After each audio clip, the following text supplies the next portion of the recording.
Stable and unstable equilibrium, video number 12। Theorem number 2। अभी तक हम लोग centre of gravity test for stability and unstability of equilibrium पहले खंड में पढ़े थे। दूसरे खंड यानी दूसरे सेक्शन में, दूसरे भाग में हम लोग एक थ्योरम नंबर 1 पढ़े थे और फिर उस पर बेस्ड एग्जाम्पल्स, दोनों पर बेस्ड एग्जाम्पल्स। जो थ्योरम नंबर 1 था उसमें हम लोग जो इक्विलिब्रियम की चर्चा किए थे वो कुछ ऐसा था, ये ऐसा। अभी हम जो चर्चा करने जा रहे हैं वो ऐसा है। ये जो लोअर बॉडी है जिस पर एक अपर बॉडी रेस्ट की अवस्था में होगी, ये लोअर बॉडी कॉन्केव है। पिछली बार ये लोअर बॉडी कन्वेक्स थी और इस पर एक बॉडी रेस्ट की अवस्था में थी। लोअर बॉडी अपर बॉडी के वो पोर्शंस जो एक दूसरे के संपर्क में है, कांटेक्ट में है, वो स्फेरिकल है, वो किसी स्फेयर्स के पोर्शंस हैं। जिन स्फेयर्स के पोर्शंस हैं उनके रेडियाई क्रमशः स्मॉल आर और कैपिटल आर है।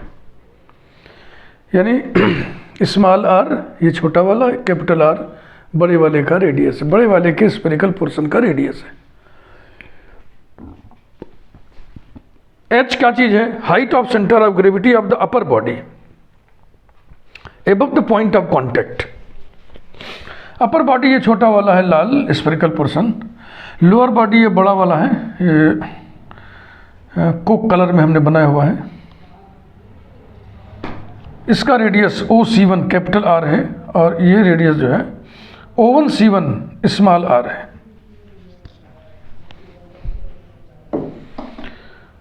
तो ये सब डेटा हमने बगल में लिख दिया है, तो कुछ डेटा और हम लिखना चाह रहे हैं इस समय रेडियस के बारे में। OC1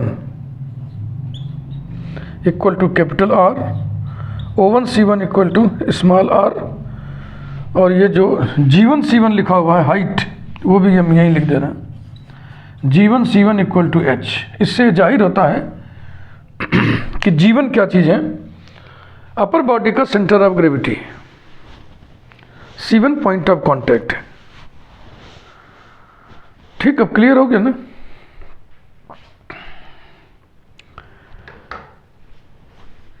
थ्योरम नंबर 1 में इक्विलिब्रियम के स्टेबल अनस्टेबल होने की जो शर्तें आई थी, अगर उन्हें आप याद करें एक बार, तो 1/h greater than 1 small r plus 1 capital R और 1/h लेस देन और इक्वल टू 1/r प्लस 1 कैपिटल आर था। यानी इक्वलिटी में अनस्टेबिलिटी था, लेकिन इसमें इक्वलिटी जब हम कर रहे हैं तो केवल स्टेबिलिटी या केवल अनस्टेबिलिटी नहीं आ रही है, फिर कंडीशनल आ रहा है। फिर कंडीशनल आ रहा है कि इक्विलिब्रियम स्टेबल या अनस्टेबल होगा r ग्रेटर देन 2r या r लेस देन 2r होने पर। तो ये थोड़ा सा हैवी हुआ ना थ्योरम नंबर 1 की अपेक्षा। फिगर बनाने में समय लगेगा काफ़ी, इसलिए हमने पहले से बना दिया है टाइम बचाने के लिए। इसको लिखने में बहुत टाइम लगता है। कुल मिला के समझ लो कि हम 15 मिनट या 10 मिनट का समय तो बचा ही लिए हैं। 15 मिनट कुल लगता, तो हम 5 मिनट में फट से समराइज कर दे रहे हैं। ये बॉडी है ना, अब इसको हम लुढ़काएंगे ऐसे, ये लोअर बॉडी ऐसे लुढ़क के इधर की ओर जाएगी, ये समझिए ऐसी है। अब इसको यूँ लुढ़काना है, ये ऐसे लुढ़काना है, स्लिप नहीं करना है। तो ये नई पोजीशन है। O1 इस अपर बॉडी का सेंटर है, G1 अपर बॉडी का सेंटर ऑफ ग्रेविटी है, C1 upper body lower body का पॉइंट ऑफ कांटेक्ट है। तो C1 O1 G1। अब नई स्थिति में मान लीजिए कि C2 O2 G2 हो गया और नया वाला point of contact C1 dash हो गया। माना कि G1 G2 पे आ गया। अब G2 से एक परपेंडिकुलर यहां ड्रा कर दिए हैं, O2 से एक परपेंडिकुलर यहां ड्रा कर दिए हैं। इस एंगल को हमने थीटा मान लिया है क्योंकि कहीं कुछ दिया नहीं, थीटा न फाई कुछ नहीं। इस एंगल को हमने थीटा मान लिया है, तो यहाँ भी ये एंगल थीटा ही होगा, करस्पॉन्डिंग एंगल है। और angle C2O2 C1 dash, C2O2 C1 dash, बहुत ज़्यादा इसमें कुछ खींचने में गंदगी हो जाएगी ना, पूरा फिगर गंदा हो जाएगा। चलो एक लाइन और खींच दे रहे, ये वाला एंगल, ये वाला एंगल है, ये हरा वाला।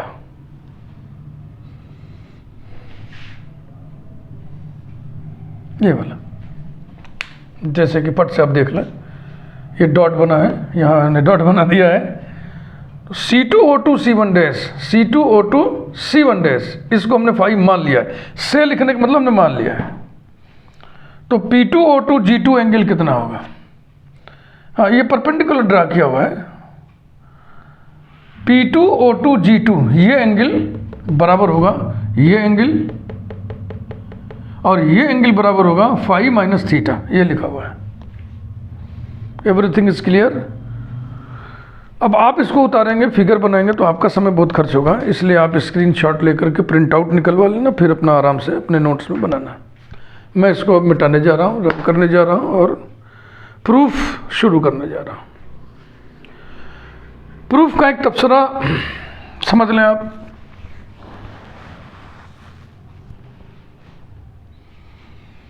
कि नई पोजीशन में अपर बॉडी का सेंटर ऑफ ग्रेविटी जो G1 था वो मान लो G2 पे आ गया, तो हम फिक्स्ड पॉइंट O से G2 की हाइट न कहिए, डेप्थ कहिए, गहराई नीचे की ओर नापेंगे। यहाँ से इसकी गहराई नापेंगे तो कितना आएगा? OM2। इसी को हम Z से डिनोट करेंगे और फिर ज्योमेट्री की मदद से Z को थीटा के फंक्शन में हम कन्वर्ट कर देंगे और फिर मैक्सिमा मिनिमा डिस्कस कर लेंगे। भाई इतना ही से काम है। ठीक, आओ शुरू करें। प्रूफ भारी है, पढ़ने में इंटरेस्ट लेना चाहिए। एग्जामिनेशन में अगर ये थ्योरम प्रूव करने को आ जाए तो जब तक मजबूरी ना हो इसको टच नहीं करना चाहिए। बहुत समय ले लेगा ना आपका, फिगर बनाने में परेशान हो जाओगे, गलत सलत फिगर बनेगा, सही फिगर नहीं उतरेगा एक बार में। मजबूरी से मतलब कि और कोई नहीं, कोई क्वेश्चन करने को मिल रहा है, यही बस है कि इसको हम कर पाएंगे तो लास्ट में ऐसे प्रॉब्लम्स को लास्ट में करना चाहिए कि भैया लास्ट में करना, जितना हो पाएगा ना, टाइम हो जाएगा कापी छीन ली जाएगी, है कि नहीं? ये सब स्ट्रेटजी होती है, एग्जामिनेशन स्ट्रेटजी, कि हम कैसे किस क्वेश्चन को पहले करें। पहला क्वेश्चन करने के बाद समय जरूर देख लेना चाहिए। पहले क्वेश्चन में प्रायः ज़्यादा समय लग जाता है, उसके बाद फिर सांस उखड़ने लगती है कि हाय राम अब तो समय कम बचा है, अब क्या करेंगे। इसलिए शुरू के पहले दूसरे सवाल वही उठाने चाहिए जिसमें समय कम से कम लगे और सर आप उसको सॉल्व कर सकें। फिलहाल चलो प्रूफ लिखते हैं।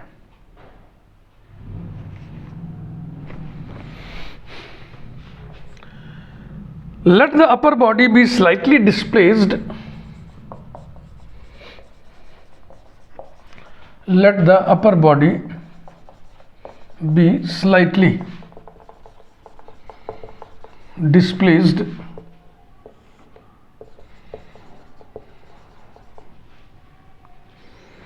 by pure rolling।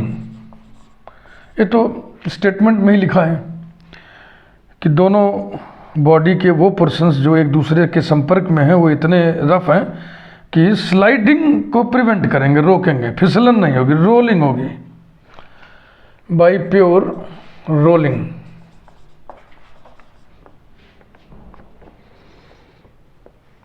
Over the lower body, over the lower body. Let C2O2 G2, C2 comma O2 comma G2 are new positions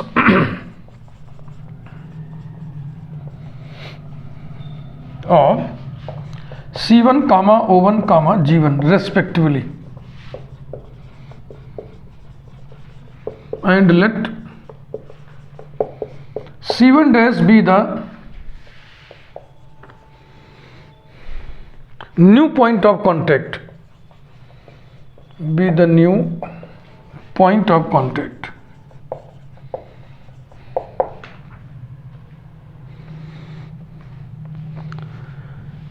Since the upper body, एक बार फिर वही रोलिंग स्लाइडिंग की बात का तर्क दे रहे हैं हम। since the upper body rolls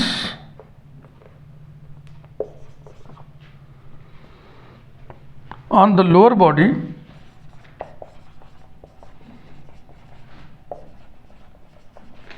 without sliding,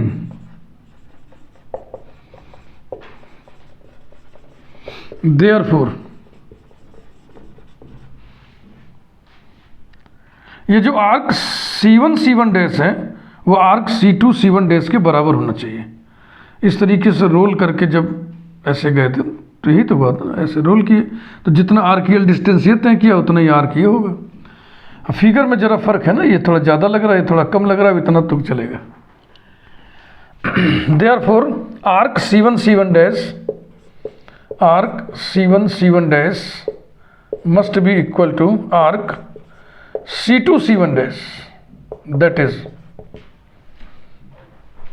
देखो आर्क C1 C1 डैश बराबर क्या होगा, ये सर्किल है, ये सर्कुलर है ना, ये स्फीयर का पोर्शन तो सर्कुलर ही तो हुआ, तो ये बराबर होगा radius into this angle, arc के द्वारा सेंटर पर बनाया गया कोण into radius.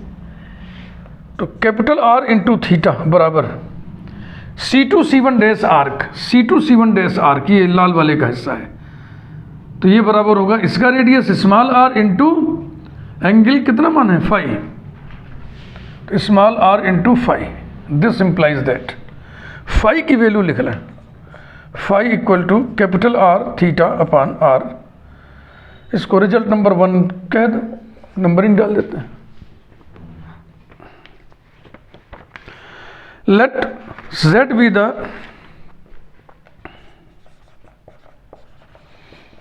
Depth of centre of gravity in new position, in new position below O, और O के बारे में सूचना दे दें। O क्या चीज़ है, अब क्या सूचना याद देना, जब हमने O C1 बराबर R लिख दिया तो क्लियर हो गया। Then Z equal to OM2, OM2 को हम लिख दें ON2 minus M2N2 implies that Z equal to ON2 minus M2N2 को हम लिख दें P2O2 इक्वल्स टू ON2। देखना भैया इस वाले राइट एंगल ट्राइंगल में, इस वाले राइट एंगल ट्राइंगल में ON2 बराबर होगा OO2 cos theta, OO2 cos theta minus P2O2, P2O2 इस वाले राइट एंगल ट्राइंगल में, छोटे वाले में।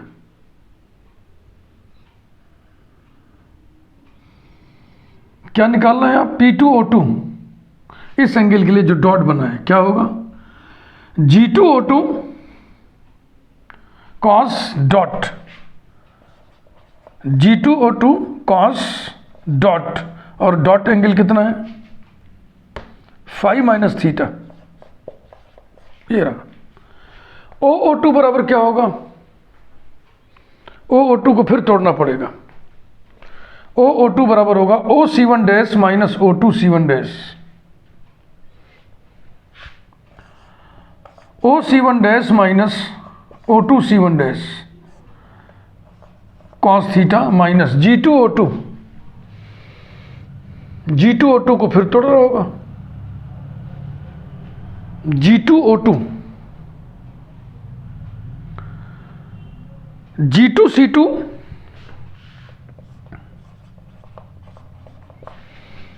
G2C2 minus O2C2 into cos of phi minus theta equals to OC1 dash, OC1 dash बराबर होगा OC1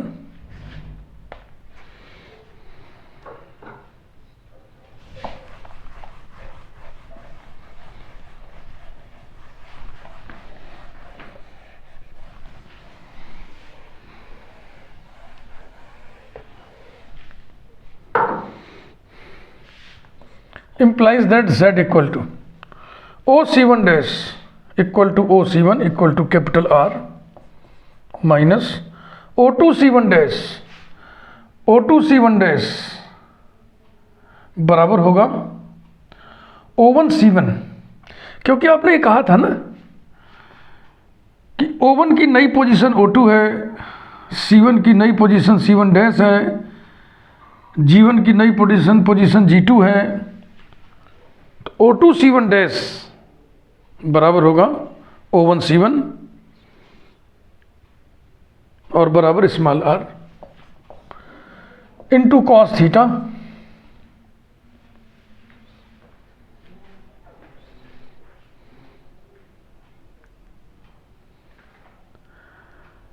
थोड़ी सी कहीं हमको गड़बड़ी, अच्छा नहीं, ठीक है ठीक है, यहाँ देखा माइनस G2C2 बराबर होगा G1C1 और G1C1 बराबर H, तो ये हो गया H माइनस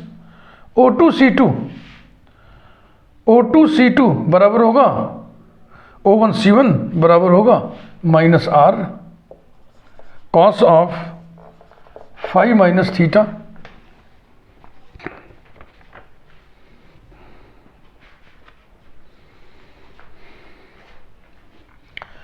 कारण लिखना चाहे तो आप लिख दें since O1C1 dash OC1 dash equal to OC1 comma O2C1 dash equal to O1C1 dash equal to O1C1 comma G2C2 equal to G1C1 comma O2C2 equal to O1C1, ये तर्क आप लिख दें। OC1 capital R, O1C1 small r, G1C1 H और O1C1 small r। क्यों? क्योंकि आपने लिखा है ना कि late C2 be the new position of C1, C2 be the new position of C1, C1 dash be the new position of C1, है ना, इसलिए ऐसा हुआ। तो Z दो वेरिएबल का फंक्शन हो गया, थीटा और फाई का, ये नहीं चलेगा। फाई की ये वैल्यू वहाँ हम रख दें ताकि वो सिंगल वेरिएबल फंक्शन बन जाए। 1 डिग्री फ्रीडम इसमें हम घुसने देंगे।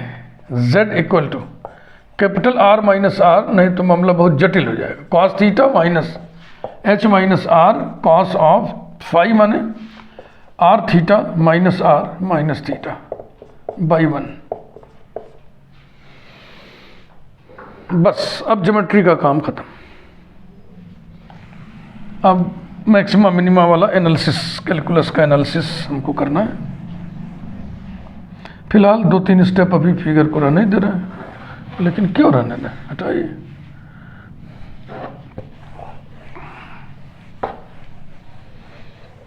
अब तो सरपट भागिए।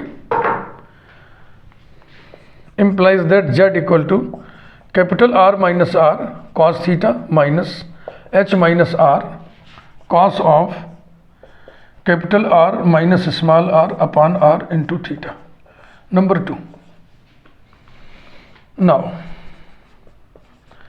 dz upon d theta equals to minus capital R minus R into sine theta minus H minus R into R minus R upon R। Cos का डेरिवेटिव माइनस होता है तो इसको प्लस कर दीजिए, और into sine R minus R upon R into theta.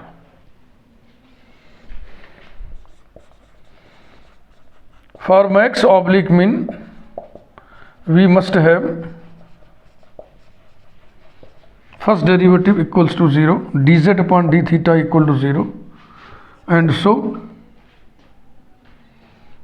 minus capital R minus R into sin theta plus H minus R capital R minus R upon R into sin capital R minus R upon R theta equals to 0,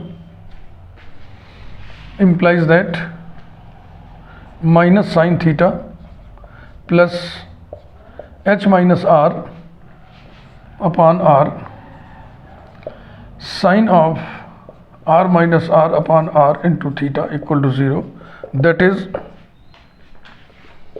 H minus R multiplied by sine R minus R upon R into theta minus R sine theta equals to 0,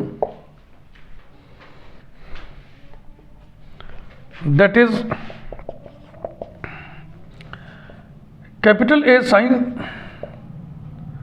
M theta plus capital B sine theta equals to 0, where capital A हमने H minus R की जगह रख दिया,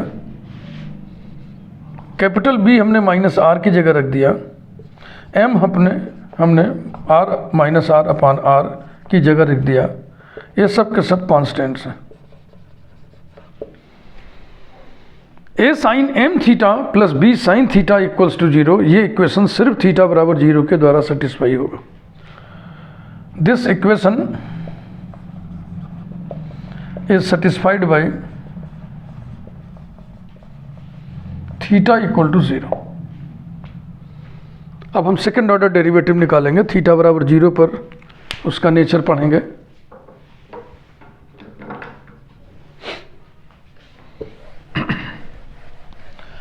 लेकिन first order derivative को हम कहीं note कर लें, क्या पता कोई ज़रूरत ही पड़ जाए, लेकिन हमें लगता है कोई ज़रूरत पड़ेगी नहीं, फिर भी नोट कर लेने में क्या जाता है। ये ऊपर नोट कर लें, d z upon d theta is equal to minus R into sine theta plus H minus R into R minus R upon R sine of R minus R upon R theta. ठीक है भाई, ये पड़ा रहेगा कोने में। Discrimination यानी कि आप चाहे तो यहां पे लिख दें, and so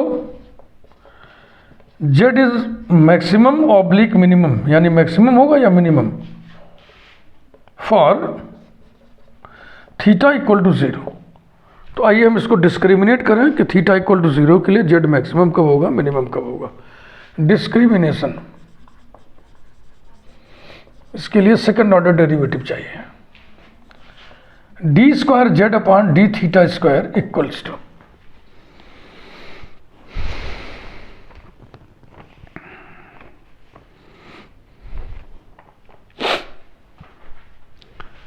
minus R into sine theta plus H minus R, इससे फिर निकलेगा ये, into R minus R upon R whole square into cos R minus R upon R theta.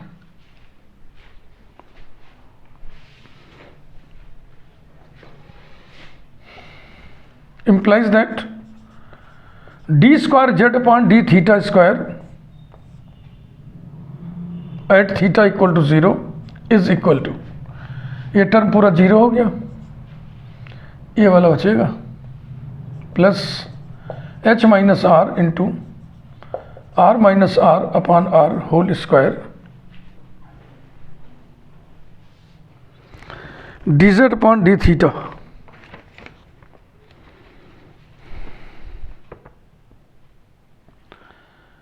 हाँ, कुछ गलती हो गई ना हमसे वही तो मैं सोच रहा था, ये मेरा इतना छोटा क्यों आ गया भैया। साइन थीटा का डेरिवेटिव कॉस थीटा होगा ना, चलो ठीक है। तो अब ये हो गया minus R plus H minus R into R minus R upon R whole square. अब इसी की पॉजिटिविटी और निगेटिविटी की हम बातें करेंगे। Equals to R minus R upon R whole square, चूंकि ये कंप्लीट स्क्वायर है, ये नेगेटिव कभी होगा नहीं, तो इसी हिस्से को थोड़ा इसमें से बाहर निकालने की चेष्टा किया जाए। तो पहले इसको लिखिए, H minus R square upon R minus R, ठीक है ना। जितना कॉमन लिए उसी के उल्टे से गुणा कर दिए।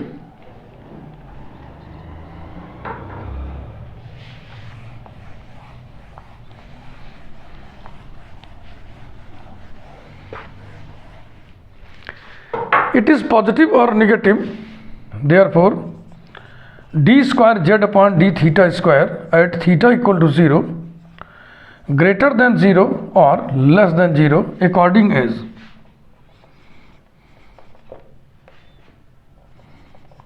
या पहले लेस देन 0 कर ले, मैक्सिमम वाला केस होगा निगेटिव ना, फिर मिनिमम वाला होगा पॉजिटिव। अकॉर्डिंग एज, देखो इसके नेगेटिव और पॉजिटिव होने में इसकी कोई भूमिका नहीं रह गई, क्योंकि ये संपूर्ण वर्ग है, कंप्लीट स्क्वायर है, होल स्क्वायर है, ये हमेशा जो है पॉजिटिव होगा। तो इसी का नेचर जैसा होगा वही होगा। h minus R square upon R minus R less than 0 और greater than 0, that is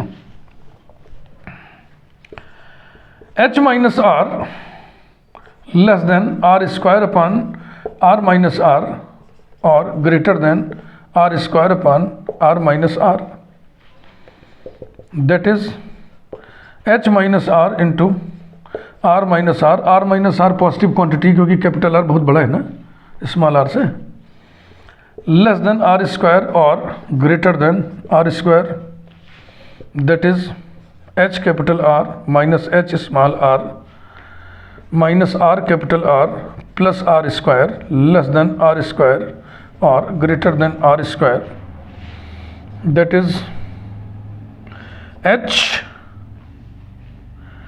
bracket में capital R minus R square cut गया, इसको उधर कर दिए, less than R capital R और greater than R capital R, that is h is less than R capital R upon capital R minus R और greater than R capital R upon capital R minus R, that is 1 upon h is greater than capital R minus R upon R capital R और less than capital R minus R upon R capital R. एक case हो गया ना। इसके बाद मैं यहाँ लिख दे रहा हूँ, नहीं मिटाना ही पड़ेगा।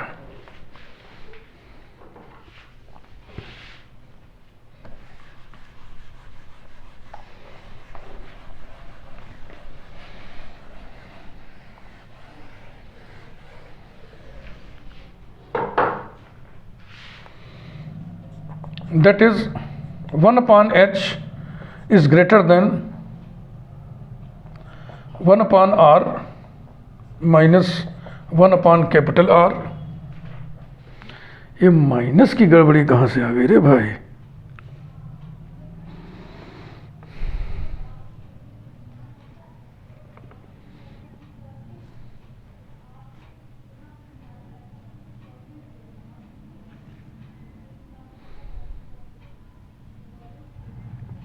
स्टेटमेंट सही लिखा था हमने, पता नहीं हमको कंफ्यूजन हो रहा है कि स्टेटमेंट क्या लिखा था। अब उसको चेक कर लेना, जो अभी आ रहा है वही सही है।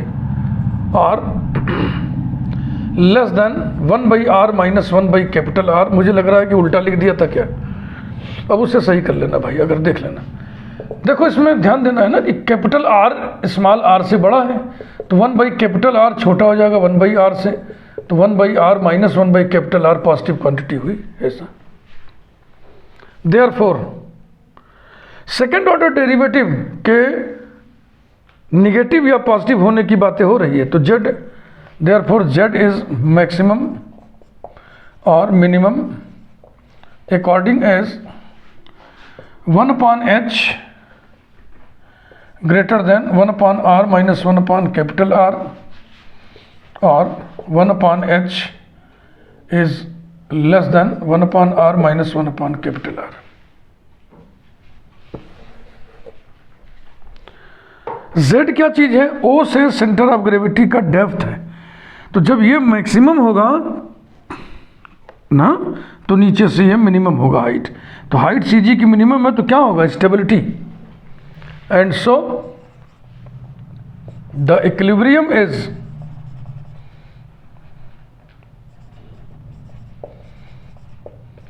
इक्विलिब्रियम इज स्टेबल और अनस्टेबल, स्टेबल और अनस्टेबल अकॉर्डिंग एज, यही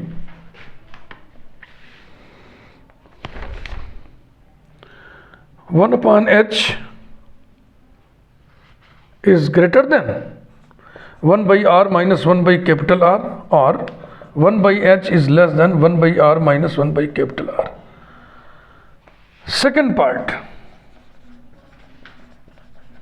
एक पार्ट इसमें और भी है, when 1/h is equal to 1/r minus 1 by capital R.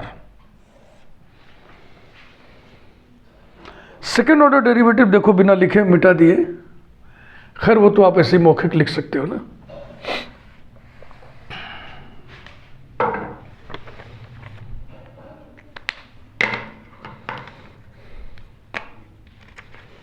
तो सेकेंड ऑर्डर डेरिवेटिव यहां पे लिखा जाए D square z upon d theta square, इसको आप उतारिएगा मत, ये तो बस ऐसे नोट कर ले रहा हूं, सामने हमारे रहे, minus R into cos theta और plus h minus R into R minus R upon R whole square और cos of capital R minus R upon R into theta.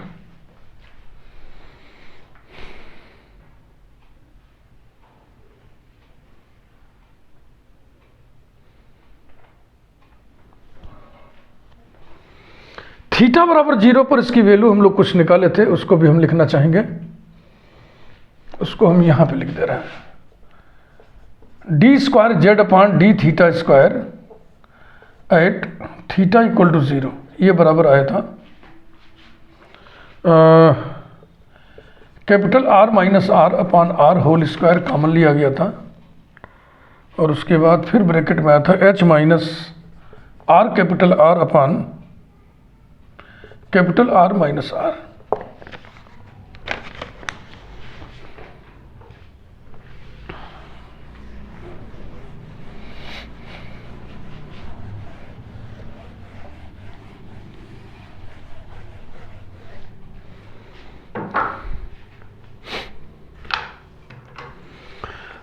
इस कंडीशन में, in this case 1/h equal to capital R minus R upon R capital R, that is h equal to, उल्टा कर दीजिए, R capital R upon capital R minus R, ये दोनों बराबर हो गए, and so d square z upon d theta square at theta equal to 0 equals to 0। Second order derivative theta equal to 0 पे 0 आ गया, तो further discrimination is needed. Now further discrimination, विवेचना, further discrimination is needed. इसके लिए हम क्या करते हैं, नेक्स्ट ऑर्डर डेरिवेटिव हम निकालते हैं। नाउ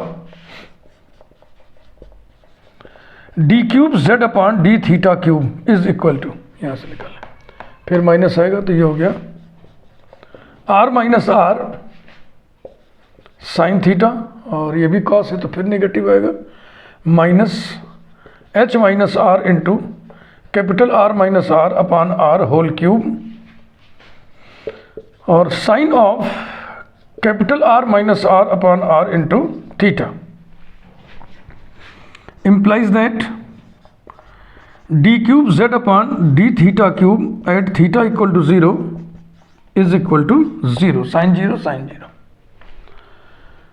तो d cube z upon d theta cube जिस पॉइंट पर नॉन जीरो आता है वहां पर नाइदर मैक्सिमा नॉर मिनिमा होता है, लेकिन इक्वल टू 0 आ गया तो फिर फर्दर डिस्क्रिमिनेशन इज नीडेड। फिर हम आगे बढ़ेंगे। Now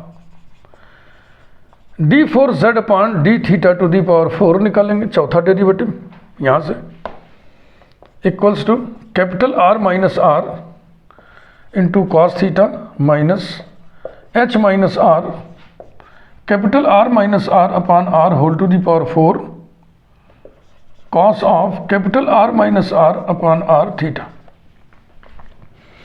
implies that d4z upon d theta 4 at theta equal to 0 equals to capital R minus R minus h minus R into R minus R upon R whole to the power 4. ये आ गया।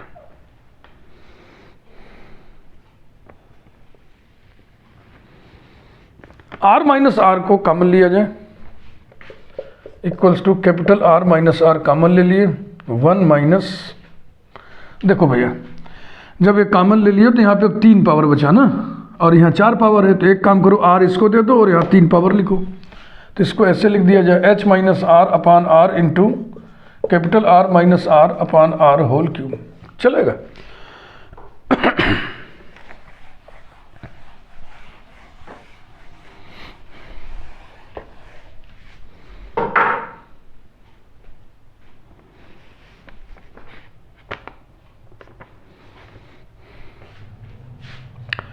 Equals to capital R minus R bracket में 1 minus R upon capital R minus R into R minus R upon R whole cube. Since 1 upon H equal to 1 upon R minus 1 upon capital R लेके आप चल रहे हैं, equals to capital R minus R upon R capital R implies that h equal to R capital R upon capital R minus R implies that h minus R equal to R capital R upon capital R minus R equals to R square upon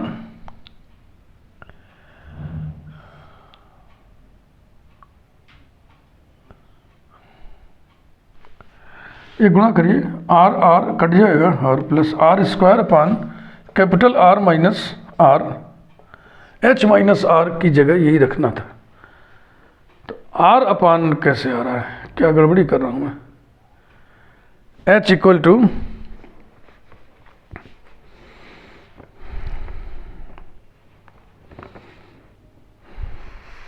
ठीक है, हम सही है, यहाँ पे R square होगा।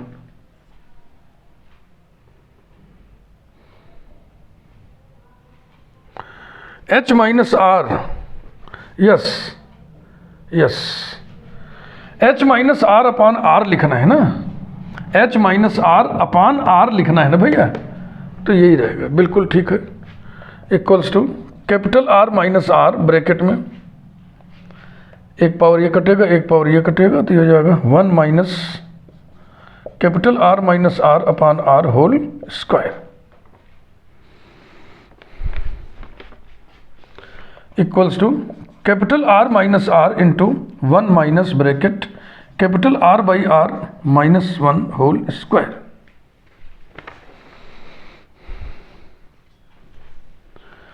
अब इसके पॉजिटिव और निगेटिव होने की बातें कर लें, तो यही लिख दे रहे ऐसे, मैक्सिमा के लिए लेस देन 0 होना चाहिए, लेस देन 0 और greater than 0 according as this difference is less than 0 or greater than 0 because this is positive, R बड़ा है ना R से, according as 1 minus capital R by R minus 1 whole square is less than 0 or greater than 0 since capital R is greater than R।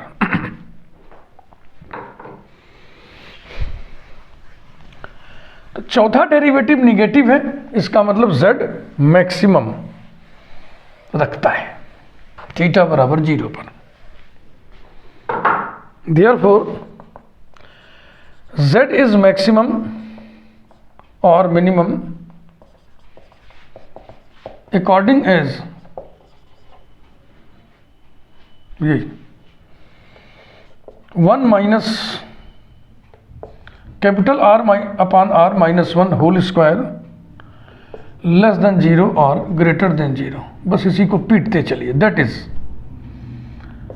1 is less than capital R upon R minus 1 whole square और greater than capital R by R minus one whole square.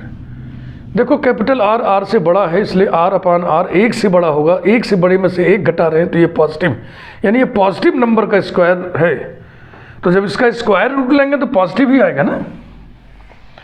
जैसे 2 का square कर दो कितना हुआ 4, फिर हम कहते चलो स्क्वायर रूट ले लो तो प्लस माइनस 2 थोड़ी बोलोगे।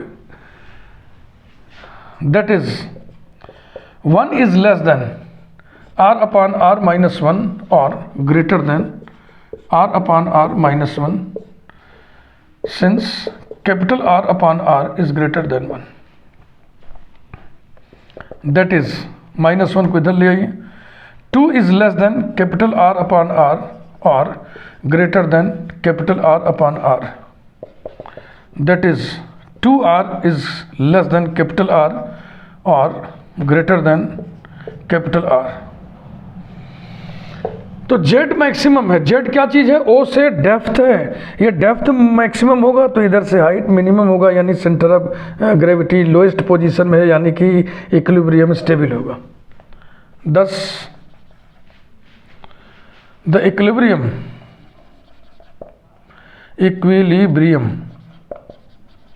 is stable or unstable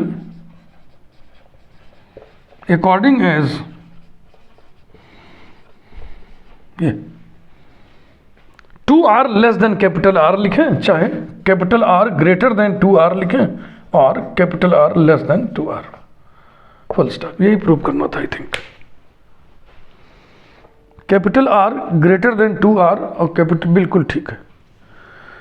figure हमने पहले से बना दिया था, काफ़ी हिस्सा पहले से लिख दिया था, उसके बावजूद भी 42 मिनट 42.5 मिनट का ये वीडियो है। वीडियो को लाइक करिए, थैंक यू। अगले वीडियो में इसी थ्योरम पर बेस्ड हम एग्जाम्पल शुरू करेंगे।